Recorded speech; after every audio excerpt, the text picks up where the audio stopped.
L'éléphant dans la culture orientale est symbole de stabilité et d'immuabilité. Pourtant, en Occident, il est souvent associé à la lourdeur et à la maladresse.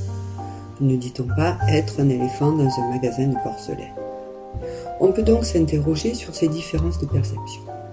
Pour exemple, en Inde ancienne, l'éléphant est celui qui transporte Indra, roi des dieux et seigneur du ciel. De fait, l'éléphant est devenu le symbole de la puissance royale. Par extension, la puissance royale est signe de paix, de stabilité et de prospérité. En Inde et au Tibet, les animaux tels que la tortue, le taureau et notamment l'éléphant jouent un rôle important dans l'unité du monde. L'éléphant, par sa force, peut donc transporter l'univers sur son échine et ses quatre pattes sont les piliers du cosmos.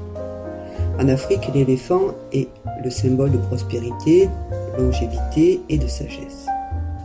De cette noblesse et de puissance, l'homme a su, en Occident et en Orient, détourner ses qualités et d'inventer l'exécution par écrasement avec un éléphant d'acier.